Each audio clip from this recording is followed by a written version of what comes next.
Y me encuentro, de nuevo, me encuentro raro que esta es la primera vez, pero qué bueno. Sí. ¿Verdad? Isadora, bienvenida a Humildemente. Gracias por la invitación. Yo me siento hasta rara presentándote por el cargo que tú tienes. Ah, bueno. Es como yo introduzco a una persona que está a cargo de la estrategia de redes sociales y digital de Luis Abinader. Así mismo. Pero hazlo tú lo vas a hacer mejor, preséntate. Bueno, yo soy, realmente mi cargo oficial es directora de producción y contenido digital de la Presidencia de la República, que se encarga de la estrategia de comunicación digital de la Presidencia y de refilón del presidente. Di que una ñapa, di que precosita, pero cuando uno lo dice así, Sí. es grande que tú digas, no, yo soy la persona que está detrás de las redes de Luis Abinader.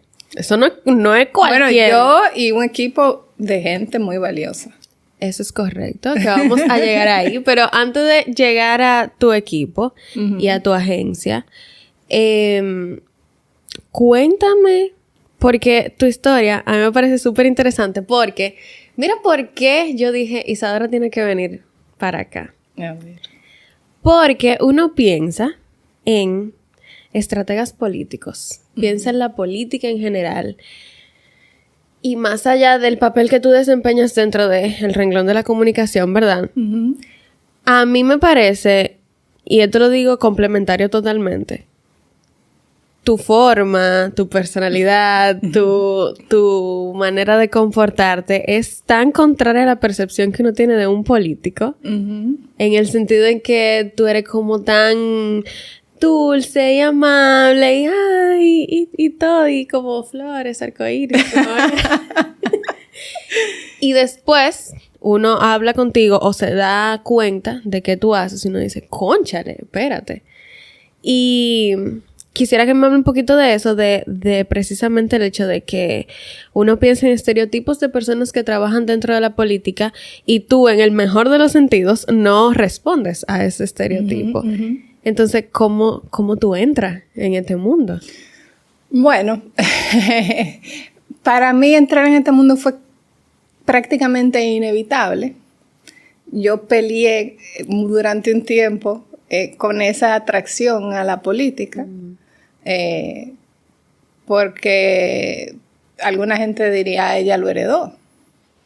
Y sí, una parte sí, claro que sí, no puedo decir que no. Mi familia, desde el principio de la formación de la República, estuvo luchando y metida, involucrada en política, desde los tiempos de Lilis. ¡Wow! Entonces, inevitablemente hay algo que no sé si decir que está en la sangre, pero como que jala. Uh-huh. Que jala a cosas trascendentales y con significado para el bien mayor, vamos a decir. Que uno inevitablemente tiene ganas de involucrarse en. Pero en principio yo luché contra eso. Mi papá toda la vida estuvo metido en política. Mi papá fue activista político siempre, miembro del MPD, refugiado político, preso político durante los 12 años de Balaguer. Mi abuela fue la primera mujer en aspirar a un cargo electivo alto, aspirando a la vicepresidencia de la República en las primeras elecciones libres que tuvimos en el país, que fue en 1962. Mi abuela fue la doctora Josefina Padilla, que presentó candidatura junto a Antonio. Con Antonio y Josefina, la revolución camina, era el lema de la campaña en ese momento. Y mi mamá siempre estuvo involucrada en temas sociales, feminista, psicóloga. Entonces, había que ser feminista para estar involucrada. O sea, de por sí, para tú estar dentro del mundo de la política, del revuelo social, del cambio social, tú debes de ser feminista, imagínate. Sí. En esa familia. O sea. Entonces, era como inevitable, habiendo visto toda mi vida ese involucramiento y escuchar las historias. Mi abuelo era Rafael Augusto Sánchez, mártir de la patria. Entonces, como habiendo escuchado toda mi vida creciendo con esas historias y de tanto sacrificio por la patria, a uno se le va quedando, ¿no? Pero en esa época de rebeldía, de buscarse, de su propia identidad, no ser como, sino cómo soy yo realmente, me puse a estudiar publicidad. ¿Y duraste un tiempo en agencia? Yo siempre rechacé la agencia. Sí tuve en agencia, poco. A mí nunca me gustó el mundo de agencia, si tú supieras. Siempre había algo que me hacía sentir rechazo al mundo de la agencia. En mi época en particular, principios de los 2000, era una época muy particular de la publicidad en este país. Mientras yo estaba estudiando y recién graduada, había como un afán tan grande, sobre todo entre los creativos, de ser súper cool y de ser diferente. Y era un afán tan grande de ser diferente que terminaban todos siendo la misma persona. ¿Sigue igual? Sí, me imagino que sí, un tema también de edad, pero yo lo sentía mucho en ese momento y sentía como mucho rechazo por ese ambiente. Uh-huh.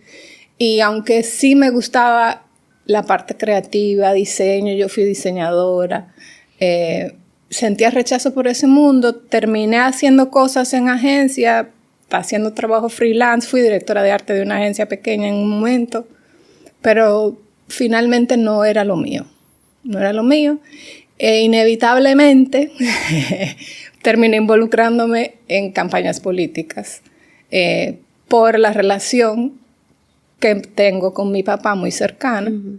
Y mi papá tan metido en la política, terminé viendo cosas que hacían y yo decía, pero esto se puede hacer mejor de esta manera. Y tú me dejas hacer esto, y tú me dejas hacer aquello. Y ven, díselo a fulanito tú misma. Entonces así me fui metiendo y terminé metida en política en full. Mira, qué bueno que tú mencionas lo de inevitablemente acabé en la política. Uh-huh. Por la relación con mi papá y mi familia. O sea, indiscutiblemente tú tienes un linaje uh-huh. fuerte. Uh-huh. Muy fuerte. O sea, uh-huh. estamos hablando de... Mi abuela fue candidata a la vicepresidencia. Uh-huh. O sea, entre mi familia está Rafael Augusto Sánchez, tengo líderes revolucionarios, tengo uh-huh. preso político de bala. O sea, es mucho. Uh-huh. Y me causa mucha... Me llama la atención el tema de ven, díselo tú misma. Porque me hace saber que a pesar de que tú tienes el linaje uh-huh. y luchaste contra ese linaje, uh-huh. hubo también un factor de demostrar. Uh-huh. Tú sabes que aquí no, pero en otros países, en otras sociedades, se habla mucho de los nepo babies. Uh-huh. Que el nepo baby, para el que no sabe qué es un nepo baby, es básicamente una persona que llega a un punto de poder o a una trayectoria de éxito y la gente siente que es injustificada porque es hijo de uh-huh. una persona que ya era famosa, que ya era exitosa, uh-huh. o abuelo de, o nieto, que tenía una influencia mayor que lo puso en ese lugar. Uh-huh. Oyéndote hablar, es muy fácil caer en el prejuicio de, no, ella es una nepo baby. Uh-huh, pero uh-huh. usualmente el ser nepo baby viene como un insulto, no como un estatus, ni un uh-huh. estado natural de las cosas. Entonces, ¿tú consideras que tú eres una nepo baby? ¿O tú tuviste que luchar con que la gente pensara que tú eres una nepo baby? Sí, ambas cosas. Y nepo baby lo entiendo como se usa a nivel de insulto, ¿verdad? Uh-huh. Porque es muy fácil caer en eso. Pero también es algo difícil de llevar. No es tan fácil ser hijo de alguien uh-huh. que tiene un cierto nivel y cierto estatus y cierto reconocimiento dentro de cualquier rama del mundo productivo, vamos a decir. Es una ventaja. No puedo decir que no. Te estaría mintiendo, absolutamente. Mm. Claro que sí, que es una ventaja. Porque, como en todo, es más fácil tú entrar a una reunión o en una sala siendo hijo de que siendo cualquiera. Pero eso pasa con cualquier profesión, ni siquiera ser hijo. Una recomendación siempre ayuda, uh-huh. independientemente de qué. Y ser hijo de es una recomendación. Uh-huh. sí te abre puertas, pero una vez tú estás ahí adentro, hay que luchar con, ella está aquí porque es hija de. O, ¿tú estás segura que ella funciona? Porque mucho como era una expresión que se usaba, el sobrinito. Que, esto tiene, cuando uno veía un diseño medio feíto o una pieza medio jodona, eso fue el sobrinito que se lo hizo, porque es sobrinito. Entonces, siempre hay una percepción de que no tiene méritos simplemente porque es hijo de. Entonces, son las dos cosas. Es una ventaja, pero es una desventaja. Y como en todo, cuando uno logra entrar, hay que saber mantenerse y hay que demostrar su valor. Y eso a veces cuesta. A veces cuesta porque está el prejuicio, no solo de que tú eres hija de, está el prejuicio de que es joven, está el prejuicio de que es mujer. Ay, sí. Son muchos. Entonces, eso hay que luchar con eso y hay que darse su valor y demostrar su valor. Mira que tú dices lo de están los prejuicios de. Uh-huh. De por sí, naturalmente, uh-huh, nosotras luchamos con el prejuicio de es mujer, uh-huh, en diferentes aristas de la vida. Yo he escuchado personas decir, que yo no la quiero contratar porque es muy buena, pero es mujer. Uh-huh. Entonces yo tengo que pensar en que se me va a ir 3 meses, si se embaraza, que esto, que aquello, que los permisos, que no son cosas que la gente piensa cuando está pensando en contratar a un hombre, por ejemplo. Uh-huh. Aunque no debería de ser un obstáculo. Hablas del porque es joven, uh-huh, y a mí me pasa muchísimo, uh-huh, muchísimo, que yo... Oye, me pasa en todos los trabajos que la gente me escucha en una reunión o me escucha hablando y sienten que lo que se dice no pega, uh-huh, con la carita. Uh-huh, uh-huh. Y siempre viene el, pero espérate, ¿cuántos años tú tienes? Y de ahí viene el... que puede ser o muy bueno o muy malo. Uh-huh. Porque el cuántos años tú tienes puede venir de wow, admiración, uh-huh, mírala. Uh-huh. Y el otro es, yo no me voy a dejar mandonear de una chamaquita. Uh-huh. Uh-huh. Y a mí me relaja muchísimo porque yo soy una que no dice la edad. Uh-huh. A mí me dicen, ¿cuántos años tienes? Yo no digo mi edad. Y es precisamente por eso. Porque yo sé que me pasa muchísimo que hay personas que sienten que yo soy una genial profesional hasta que saben mi edad. Uh-huh. Y entonces ahí ya el discurso cambia de tú eres una gran profesional, tú vas a ser una gran profesional. Ya, uh-huh, yo soy una, uh-huh, gran profesional. Lo, uh-huh, que pasa es que tu prejuicio te obstaculiza, uh-huh, a ver más allá. Uh-huh. Y entonces tú tienes una tripleta complicada. A mí me ha pasado estar en reuniones de estrategia política fuerte, con una habitación llena de hombres mayores y yo ser la única mujer joven. Entonces siempre la impresión es, ¿esta qué hace aquí? Esa es la primera. Y después que abro la boca, es como, como que sorprende que yo me atreva a abrir la boca por un lado y después cuando digo lo que digo, como, ¿y esta quién es? Uh-huh. Y tú luego está el otro de, esa está ahí porque es hija de Faruk. Uh-huh. Esa tiene que estar aquí porque es hija de Faruk. Entonces, lo que digan no hay que ponerle mucho caso porque está aquí para... A pesar de que lo que diga sea correcto. Ajá. Porque la gente, y es molesto el hecho de que nosotras tenemos que lidiar con tantos prejuicios y la gente prefiere, uh-huh, mantenerse en el prejuicio para no doblegar el ego que admitir, uh-huh, que ellos están equivocados. Y eso es muy fuerte. Es así. Pero, es lo que yo le digo cuando me preguntan chicas que están empezando en esto y me dicen, pero ¿cómo es posible? ¿Cómo tú llegaste? ¿Cómo tú te mantuviste? Al final el trabajo habla. El trabajo prevalece. Al final el trabajo prevalece, al final los resultados prevalecen. Uno siempre tiene que mantener la dignidad y saberse su valor, aunque el otro no lo sepa. Uno sí saberlo. Y mantenerse firme en sus principios y sus valores. Que al final el camino se va a seguir abriendo. Tú me crees, yo te digo que en cada episodio que hemos grabado hasta ahora, esa frase sale. Así. El trabajo prevalece. Así siempre. Es que es así. Esa es la verdad. Así. Es así. Y entonces, pasamos al tema de los prejuicios. Ujú.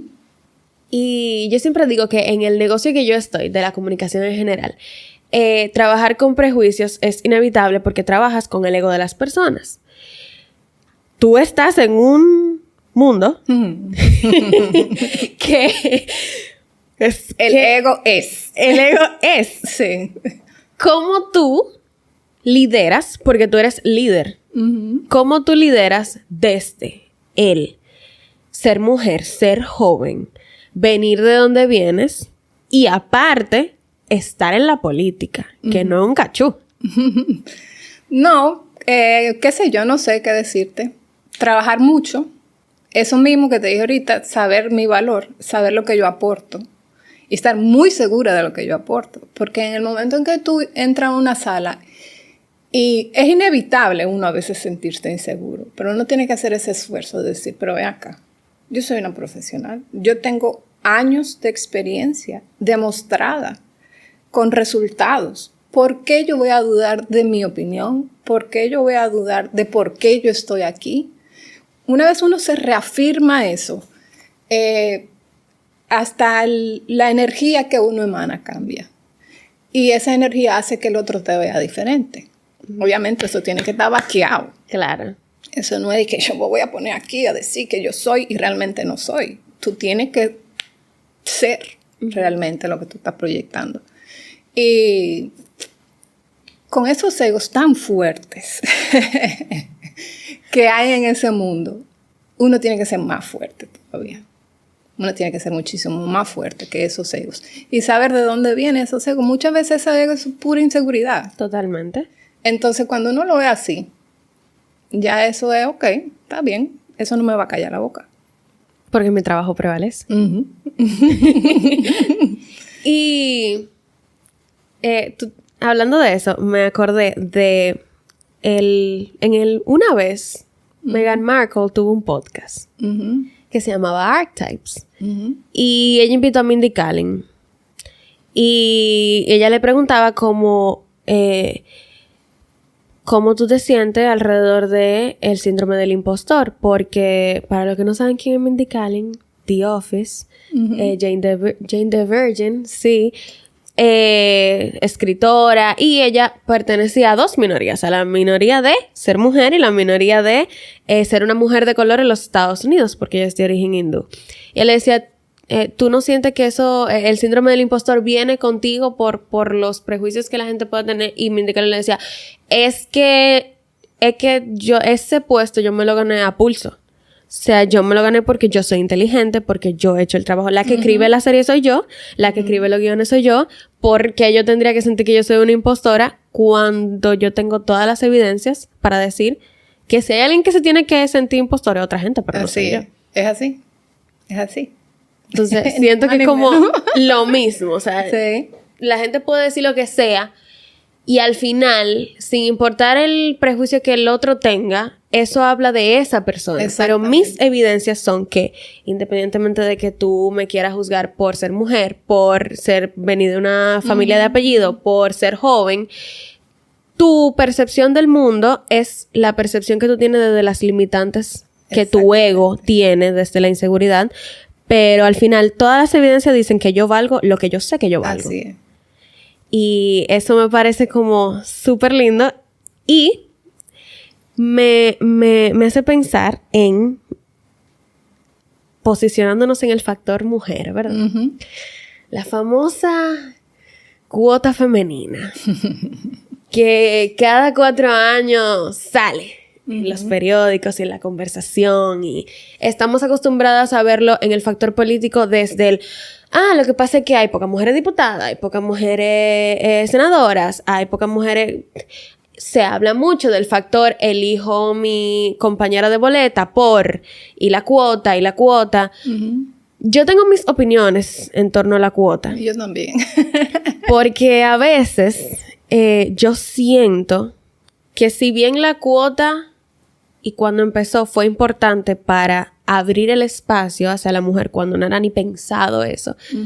Siento que a veces manos manipuladoras lo utilizan como pero ya cumplimos la cuota. Entonces ya yo no te tengo que dar más apertura. Mujer. ¿Qué tú piensas de la cuota femenina y qué tan importante es esa conversación dentro del aspecto de la asesoría política? Ok.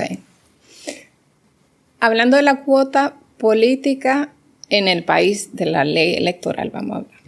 República Dominicana. República Dominicana. Tengo mis sentimientos encontrados con ella. Sí fue necesario durante mucho tiempo. No quiero decir que ya no lo es, porque eliminarla cerraría una puerta. Totalmente. Cerraría una puerta porque ya no estoy obligado a tener mujeres candidatas, entonces, ¿para qué? Sí se ha corrompido, no te voy a decir que no. Hay gente que se ha aprovechado de eso, la ha usado mal. Sí, lamentablemente han habido candidatas que han estado ahí por cumplir una cuota, no necesariamente porque lo merecieran, pero eso pasa con cualquier cosa, vamos a decir. No creo que haya que eliminarla, porque en un país tan machista como el nuestro, eliminarla nos haría retroceder, por lo que te digo. Porque si ya no tengo la obligación de darle una cuota a la mujer, ¿para qué se lo voy a dar? Entonces se van a cerrar puertas. Hay que mantenerla. En el mundo de la asesoría hay muchas mujeres consultoras, pero no tan reconocidas.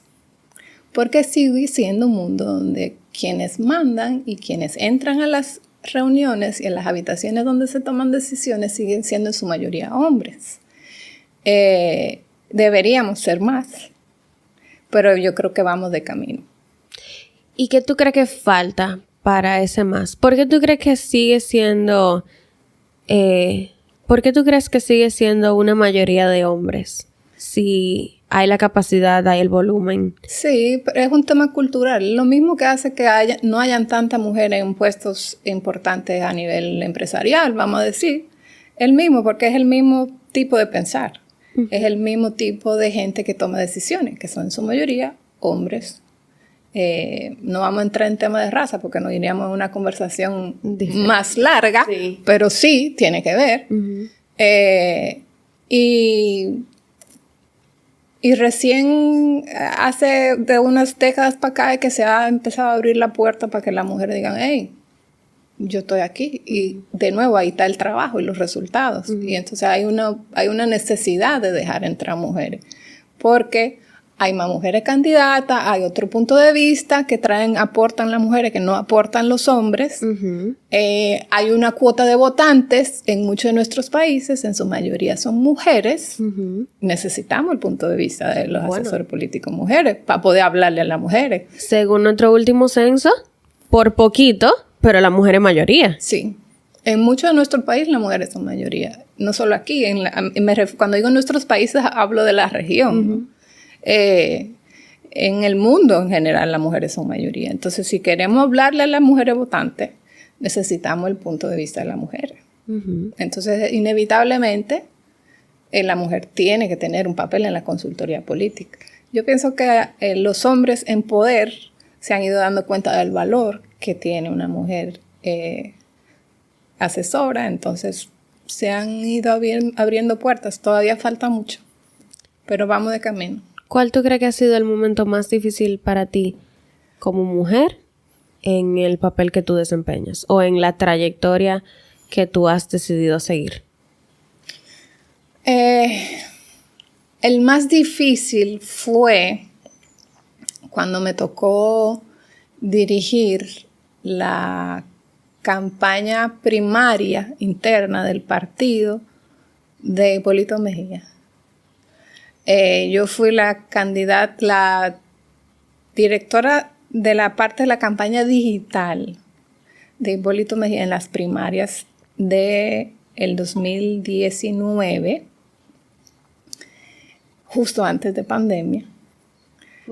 Él me dio la oportunidad de dirigir sus redes sociales. En principio era, vamos a meterle más presencia en redes sociales. no tenía mucha presencia en redes sociales. Entonces se diseñó y me dejó armar un equipo y terminé dirigiendo gran parte de esa campaña porque la mayor parte de la campaña se hizo digital.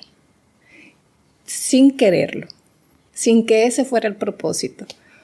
Por un lado porque era mucho más barato hacer campaña en redes sociales.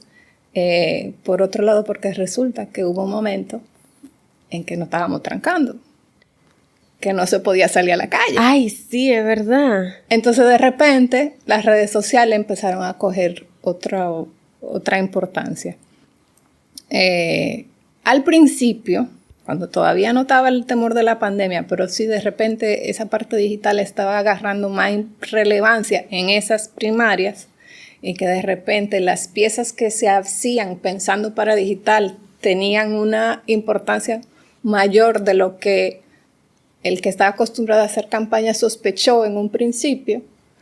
De repente mi rol tenía más importancia de lo que todo el mundo pensó.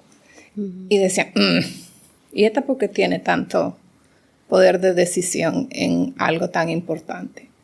Y me encontré con gente que no me quería ahí. Mucha. Y ese fue un momento complicado. Complicado porque nosotros hacíamos cosas y de repente 50 gente estaba en contra de lo que nosotros queríamos hacer. Nosotros me refiero a mi equipo, ¿no? Y si tú supieras que la gente pensaría en Hipólito Mejía como alguien súper machista.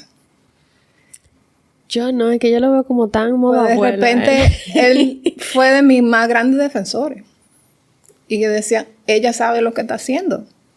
Dejen que ella tome la decisión, que ella es la que sabe. Y eso para mí tiene muchísimo valor.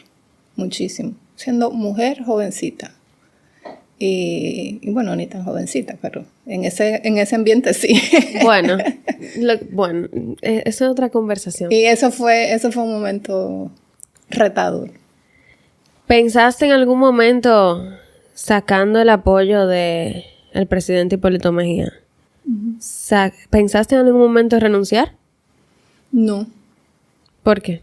Porque esa es parte de cómo yo soy.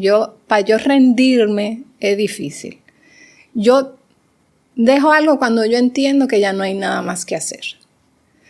Pero si si entiendo que lo que estoy arriesgando es más grande que lo que puedo ganar, entonces bueno, ok, no, vamos a dejar eso ahí.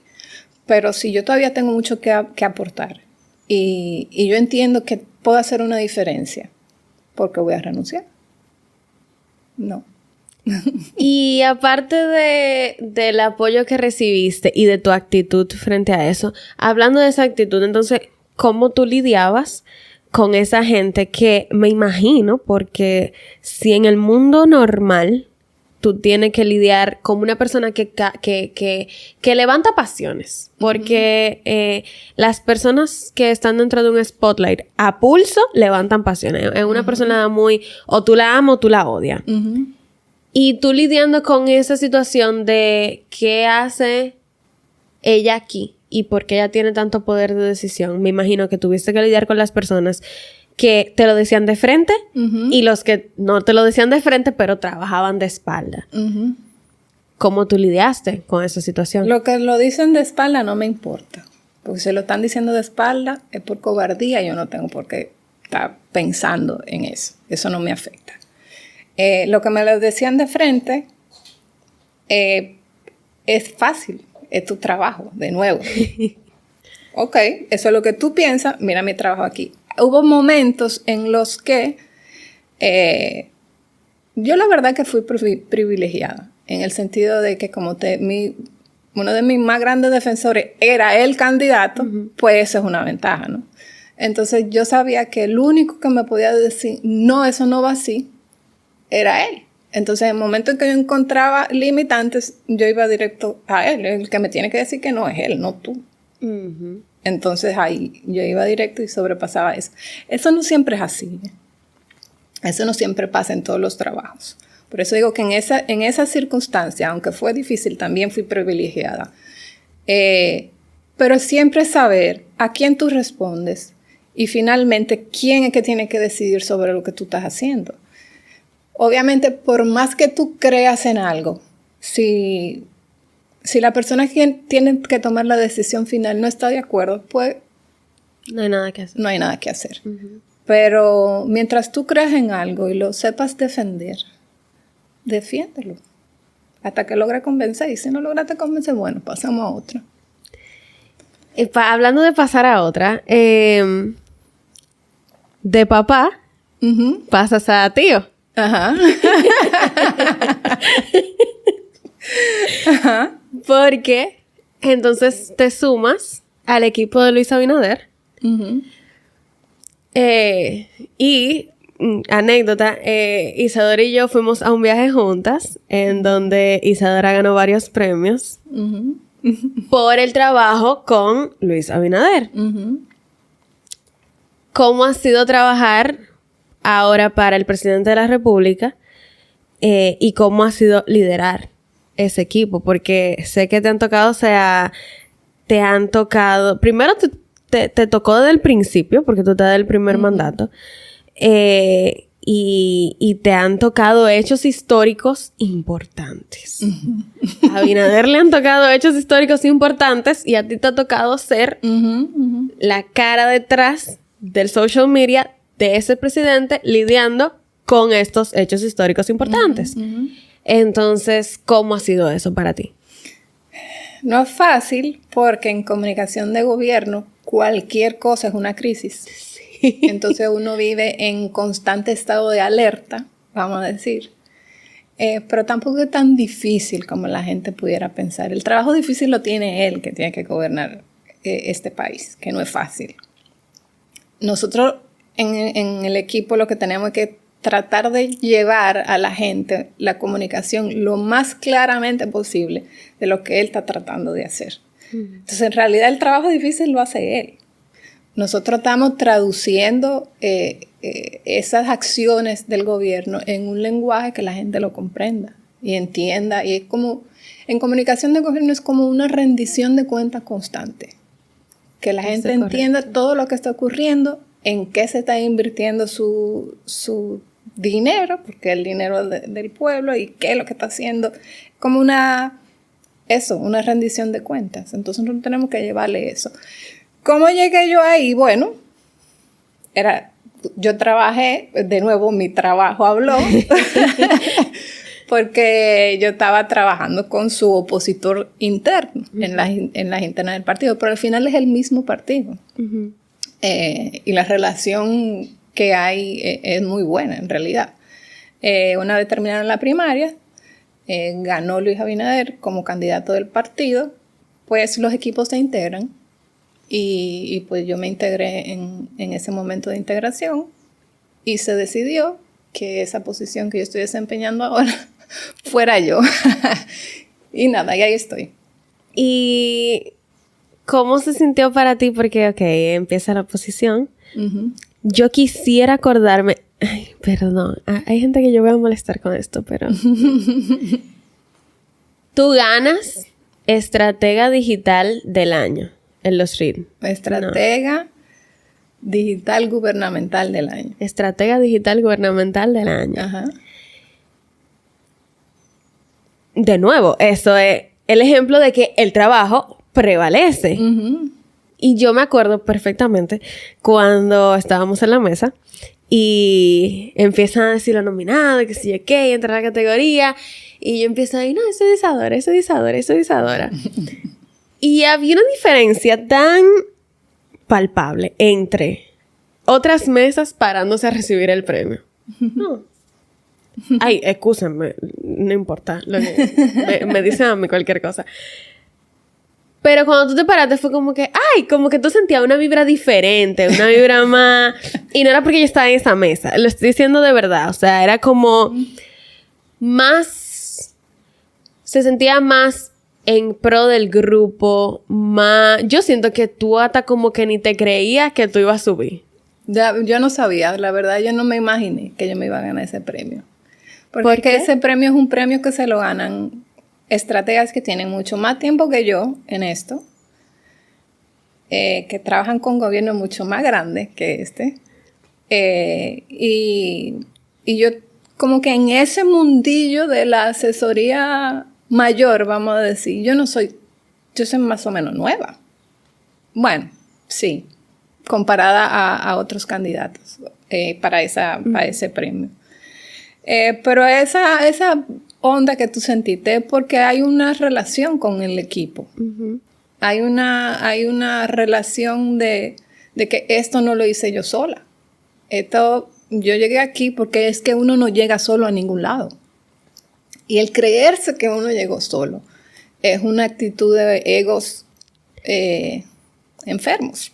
Egos enfermos. Oh, egos enfermos. No todos los egos son enfermos. No, uno tiene que tener su ego. ¿Tú dices? Claro, porque cuéntame de eso. Eso es tú dándote tu valor. Eso es ego también. Eso es tú saberte lo que tú vales, un poco de ego también. El ego, el yo, el amor propio. Ahora, hay egos que nacen de la inseguridad. Hay egos que nacen del no dejar entrar a otro, que nadie vea lo que me falta. Uh-huh. Esos son egos enfermos. ¿Y cómo tú diferencias?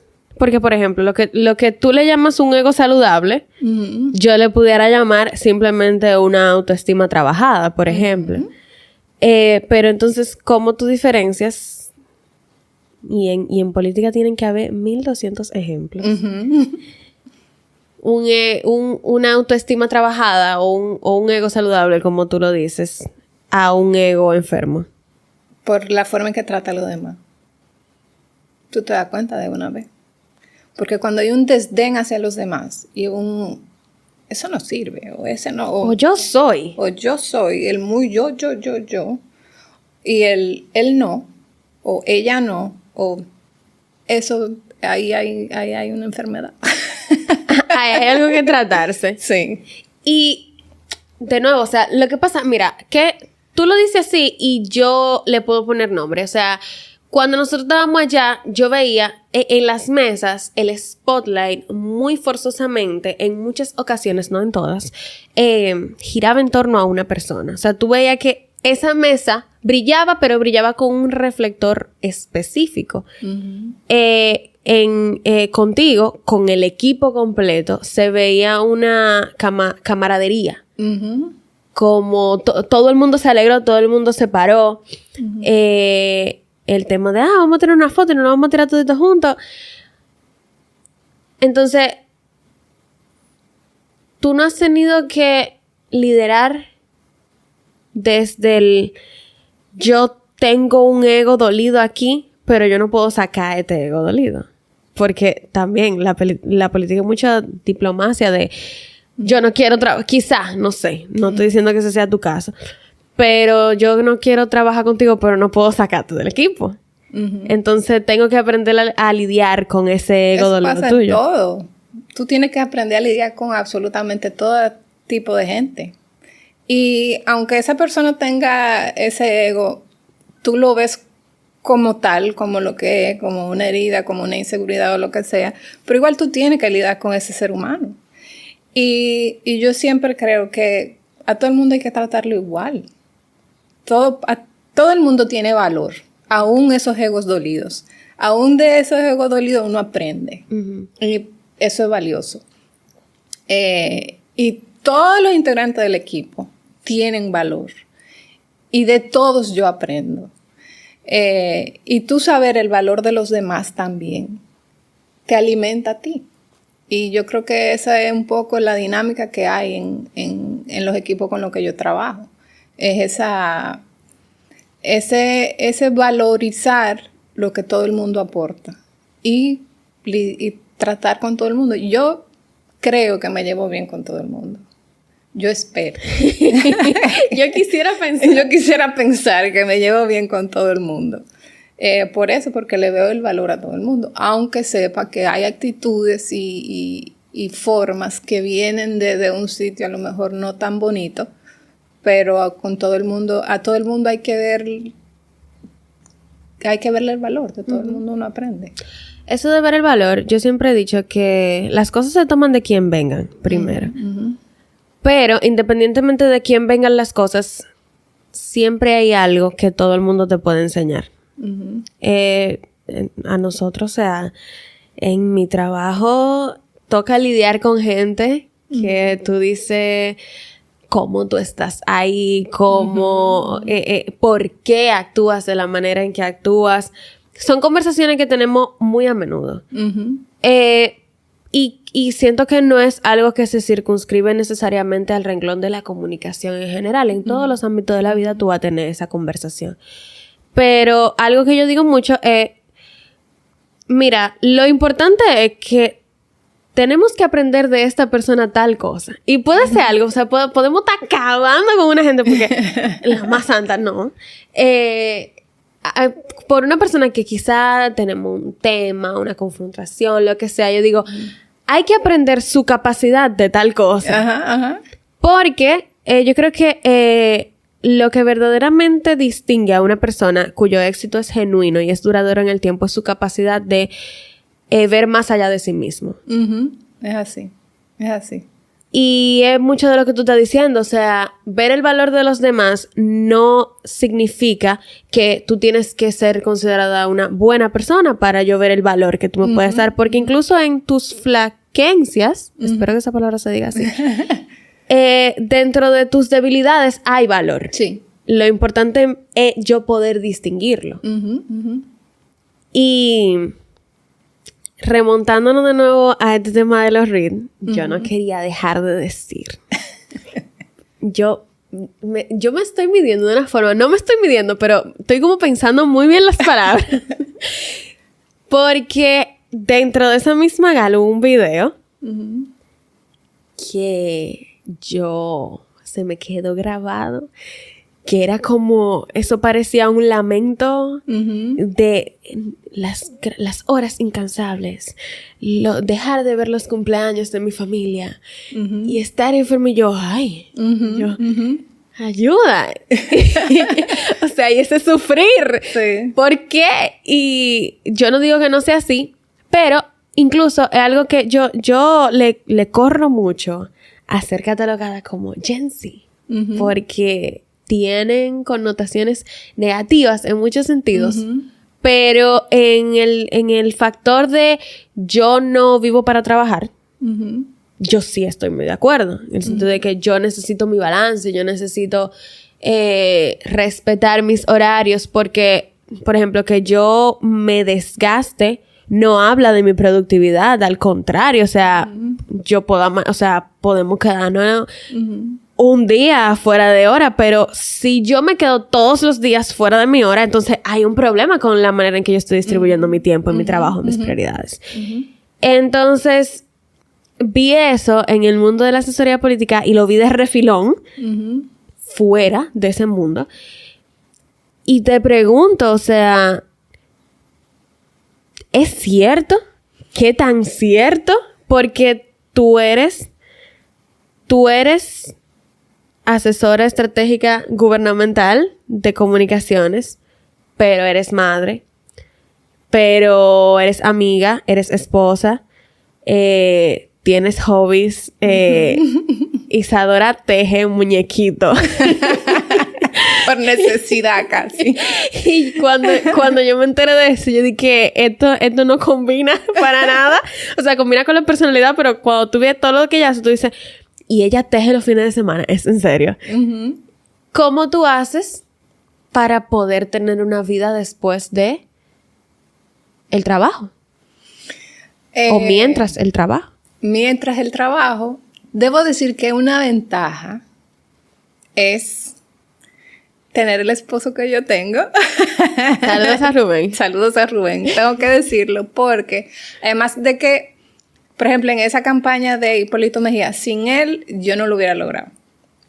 Él dirigió toda la parte creativa de esa campaña. Y mucha gente nos decía, ¿cómo es que tú puedes trabajar con tu esposo o con tu esposo y no se están matando? Ajá. No es fácil. Bueno.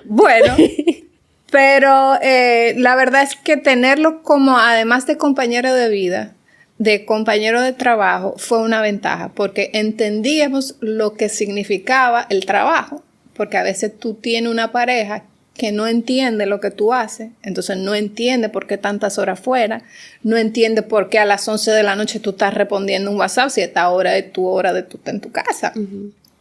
Entonces tú tener a alguien que sepa de qué se trata y que entienda tu trabajo es una ventaja, pero además, debo decirlo, es un padre presente. Entonces la carga de la crianza de los niños es repartida equitativamente, entonces no turnamos. Si de repente me toca estar en una reunión a tal hora y los niños hay que llevarlo para la clase de fútbol o de gimnasia, pues lo lleva tú o lo llevo yo y bueno, uno se reparte más o menos la carga así. Por eso digo que en mi caso es una ventaja tener la pareja que yo tengo, pero no todo el mundo tiene esa ventaja. Para nada. Hay que buscar ese equilibrio. Hay que buscar ese espacio. Es cierto que es una profesión que te quita mucho tiempo personal, que te quita mucho tiempo de familia. Yo quisiera decirte que no es tan trágico como lo presentaban ahí, pero sí puede llegar a ser así de trágico. Uno tiene que hacer un esfuerzo por encontrar esos momentos en los que voy a descansar, encontrar esos momentos en los que voy a estar con mis hijos. No siempre es fácil. Hay que hacer un esfuerzo para encontrarlo.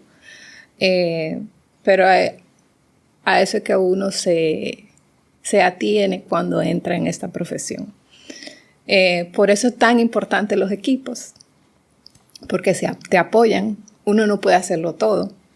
Y cuando tú repartes un poquito la carga, es más fácil encontrar un momentito para uno. Son absolutamente necesarios. Por eso el tejer, porque mantiene mi cordura. Hay que buscarlo, esos espacios. Pero hay que saber que esta profesión, tú estás asesorando presidentes de naciones, el país no se duerme en ningún momento, en cualquier momento puede pasar una crisis, en cualquier momento pasa algo y en cualquier momento tú tienes que estar disponible para responder. Eso se maneja, uh-huh. Pero hay que saber que la disponibilidad de tiempo y el tiempo que uno le dedica al trabajo no es igual que un trabajo convencional. Es difícil, pero se logra. Bueno, se logra, evidentemente, porque tú lo logras. Uh-huh. Con mucho esfuerzo, lo sé, uh-huh. Pero tú lo logras. Y esta conversación que tú estás teniendo conmigo, me parece, o sea, este último pedacito, yo no uh-huh. sé todo lo otro, pero me parece que no es la primera vez que por lo menos en escenarios parecidos te has visto hablando del tema. Uh-huh. Pudiera pensar que uno de esos escenarios es la enseñanza, porque sí. Tú casi 10 años uh-huh. como profesora. Uh-huh. Yo me acuerdo que yo subí algo contigo una vez y una persona me respondió, José Alejandro, abracitos, me dijo, ¡ay, profe Isa! Uh-huh. Y quisiera acordarme de más personas que me dijeron, pero no me acuerdo los nombres, mi memoria no es la mejor, pero más personas me dijeron, profe Isa. Uh-huh. Y la forma en que hablaban de ti era con mucho cariño. Qué bueno. ¿Verdad? uno esperaría, hashtag. Uh-huh. ¿Cómo tú manejas estas conversaciones con estudiantes? Sobre todo con alumnas uh-huh, uh-huh. que quieren entrar al mundo de la asesoría política, de la comunicación política, que te ven a ti como un referente. Porque obviamente eres su referente. Uh-huh. Y que quizás tienen miedos que pueden ser del balance, pueden ser el tema de la discriminación femenina por ser mujer, quizás uh-huh. no sea el camino igual. ¿Cómo tú lidias con esas preocupaciones en esas personas que te ven como un referente y cómo tú les respondes? Tuve esa conversación no hace mucho, precisamente con un grupo de mujeres asesoras. Fíjate la están comenzando en la asesoría y esa pregunta surgió. Y hay que saber a lo que uno se está metiendo. No es fácil. Y siendo mujer y con familia o ganas de tener una familia, no es fácil. Entonces uno tiene que saber lo que está sacrificando y tiene que saber si va a poder lograr o no ese equilibrio. Se logra, no es imposible, se puede. Pero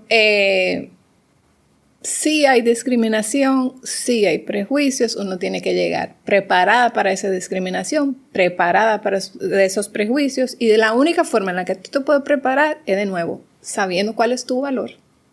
Estar segura dentro de lo que tú sabes que puedes aportar y no salirte de ahí. No deja que te digan, no, pero que no, que tú porque muchachita o tú jovencita o qué vas a saber tú muchachita de esto. Uh-huh. Tú tienes que saber que sí vales, que sí sabes, que sabes lo que vienes a aportar y mantenerte firme en eso. Ese síndrome del impostor es tu peor enemigo. Hay que luchar contra eso y tratar de buscar un equilibrio. Ay, Isadora, pero ¿cuánto falta? O sea, mira, yo literalmente creé un espacio para darle a las mujeres herramientas para saber que el éxito es posible, que sí, es posible. Las discriminaciones claro que sí existen, sí, pero dentro de ese espacio y uno dice, bueno, no está aportando su granito de arena de esta forma, pero molesta cuando tú ves que las cosas siguen pasando. Me molesta de sobremanera cuando oigo personas con micrófonos diciendo, no, que en RD no existe el machismo sistemático. Sí existe, claro que sí. ¿Cómo, amigo? O sea, ¿cómo te lo explico? ¿Cómo me siento contigo que tú me puedas entender? Pero tú, y uno dice, cónchale, uno está creando las formas de que en algún momento se erradique. Uh-huh. Pero ¿tú crees que en nuestro tiempo eso vaya a pasar? Sí, claro que sí. Hemos avanzado, no te creas que no. Hemos avanzado. Obviamente yo sé que lo estoy diciendo desde una posición privilegiada. No, pero una posición privilegiada también del guayar la yuca que sí te ha tocado guayar. Sí, eso sí. Pero se puede. Se están abriendo puertas. Hay que insistir. No podemos desistir. Hay que, de nuevo, saber su valor. Uh-huh. Estar segura en lo que nosotros podemos aportar y dejar que el trabajo hable. Y abre la boca, no te quedes callada. A veces nos pasa que estamos en una reunión y hay una cantidad de personas, de hombres, y uno entiende que la voz nuestra no va a hacer diferencia o que la voz nuestra no va a ser valorada. No importa, abre la boca, di lo que tú tienes que decir. No se queden calladas, presenten su propuesta, hagan lo que quieran hacer. Insistan. Y esas puertas se van a ir abriendo. A veces hay que darle 4 o 5 trompas a la puerta, pero se va a abrir. Uh-huh. Hay que insistir. Tú sabes que muchas veces cuando a mí me dicen eso, no, realmente no se puede decir que hay machismo porque la cuota y porque la ley y porque la cuota está ahí y la ley cuota está ahí. ¿Por qué está ahí la cuota? Porque se necesitó. Claro. Entonces, esas personas, yo lo que digo es, tú me estás diciendo que hay un papel que dice que no hay discriminación, pero ese papel se creó porque habían personas que necesitaron que eso existiera y esas personas tuvieron hijos y esos hijos tuvieron hijos y se mantuvo una línea de pensamiento en retroceso de la mujer, en detrimento de la mujer, que todavía prevalece porque esas personas siguen existiendo. Uh-huh. Entonces, es importante saber, y con esto que tú dices, creo que el mensaje se refuerza más. No es que la lucha paró, sino que la lucha cambia. Cambia.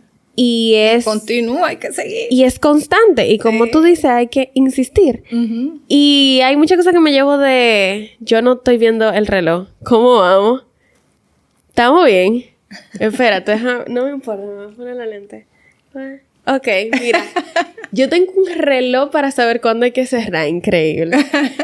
Me llevo muchas cosas de lo que tú dices. Me llevo el que hay que insistir. Uh-huh. Me llevo el que el trabajo prevalece, como uh-huh. siempre hemos dicho. Y que se puede crecer. Uh-huh. Sin perder la esencia de lo que uno es. Así es. Porque tú tienes una esencia muy marcada uh-huh. que por lo que veo nunca has sentido la necesidad de cambiarla. Uh-huh. Y lo dije al principio del episodio, uno te ve como una persona como súper dulce, súper... Pero eso no significa que no seas firme, que no seas asertiva. Uh-huh. Y la gente entiende que para yo ser algo tengo que abandonar otra cosa de mí. No. Y yo creo que tú eres un ejemplo de que no. Entonces, siempre firme en los principios y en los valores. Uno no puede perderse. Y en la esencia de lo que uno es. En la esencia de lo que uno es, así es. Y hablando de esencia, la última pregunta que siempre hago es que como este es un espacio para hablar de ustedes, es menester que ustedes nombren los episodios. Entonces, si yo tuviera que decir, Isadora Miguel es mujer. Y ahí lo cerramos. Lo voy a poner en mayúscula con todo lo de la ley. Así es.